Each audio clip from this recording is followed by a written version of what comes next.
ہم اکثر محسوس کرتے ہیں کہ جب ہم کسی بہت بڑی مشکل میں پھنس جائیں اور سارے دروازے بند نظر آنے لگیں اور نہیں جانتے کہ اب باہر کیسے نکل سکتے ہیں، یا ہو سکتا ہے کہ ہم سے کوئی ایسی غلطی ہو گئی ہو اور ایسا محسوس ہو کہ اب اللہ مجھے معاف نہیں کرے گا، لیکن اللہ ہمیشہ سن رہا ہے اور وہ مدد کرنا چاہتا ہے۔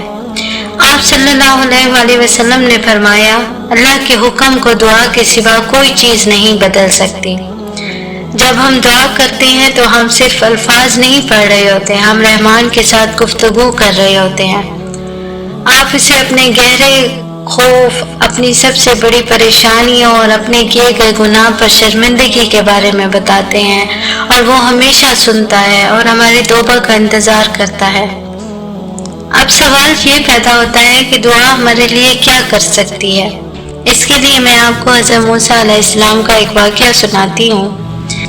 ایک دفعہ اللہ تعالیٰ نے حضرت موسیٰ علیہ السلام سے فرمایا، اے موسیٰ، میرا ایک دوست جنگل میں مر گیا ہے، جاؤ اس کے جنازے کا انتظام کرو اور اعلان کرو کہ جو اس کے جنازے میں شریک ہوگا میں اس کی بھی بخشش فرما دوں گا۔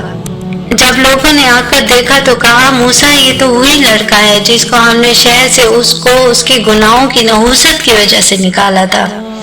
یہ ایسا ولی کیسے ہو گیا کہ ہم اس کا جنازہ پڑھیں گے تو ہم بھی بخشے جائیں گے؟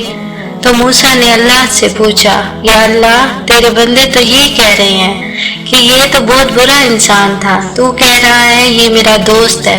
تو اللہ تعالیٰ نے فرمایا، اے موسیٰ، یہ سچ کہہ رہے ہیں اور میں بھی ٹھیک کہہ رہا ہوں، یہ ایسا ہی تھا، لیکن جب اس کا آخری وقت آیا، اس نے دائیں دیکھا، اسے کوئی نظر نہ آیا، اس نے بائیں دیکھا، اسے کوئی نظر نہ آیا، اس نے پھر میری طرف دیکھا تو موسیٰ میری غیرت نے گوارا نہ کیا کہ جس کو سب چھوڑ جائیں اور وہ بے بسی میں مجھے پکارے، میں اس کی پکار پہ لبیک نہ کہوں۔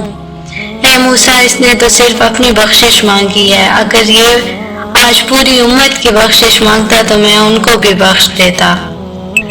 اسی طرح ایک دفعہ حضرت موسیٰ علیہ السلام نے کہا، اے رب، جب آپ کو کوئی فرما بردار بلاتا ہے تو آپ اس سے کیا کہتے ہیں؟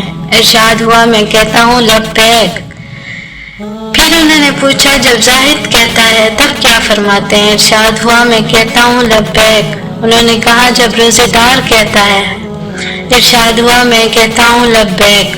انہوں نے کہا، جب گناہگار کہتا ہے؟ ارشاد ہوا، میں کہتا ہوں لبیک لبیک لبیک۔ اے موسیٰ، ان میں سے ہر ایک اپنے اپنے عمل پر بھروسہ کرتا ہے اور گناہگار میری رحمت پر بھروسہ کرتا ہے، اور میں اس بندے کو خالی و ناکام نہیں رکھتا جو مجھ پر بھروسہ کرتا ہے، کیونکہ میں نے کہا ہے جو اللہ پر بھروسہ کرتا ہے وہ اسے کافی ہوتا ہے۔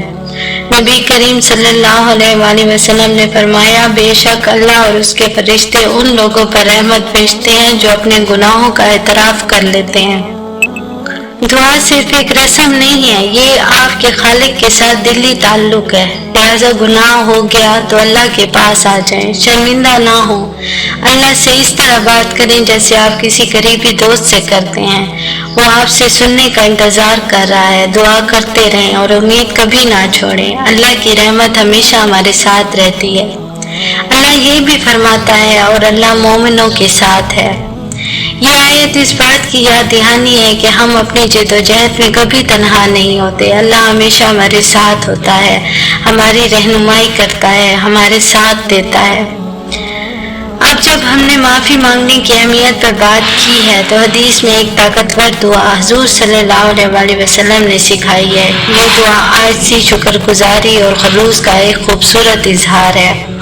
اے اللہ، تو میرا رب ہے، تیرے سوا کوئی معبود نہیں، تو نے مجھے پیدا کیا، میں تیرا بندہ ہوں، میں تیرے عہد اور وعدے کا پابند ہوں، مجھ سے جتنا ہو سکتا ہے میں اپنے اوپر تیرے احسانات کا اقرار کرتا ہوں اور اپنے گناہوں کا اقرار کرتا ہوں، تو مجھے معاف کر دے، کیونکہ تیرے سوا کوئی گناہوں کو معاف کرنے والا نہیں۔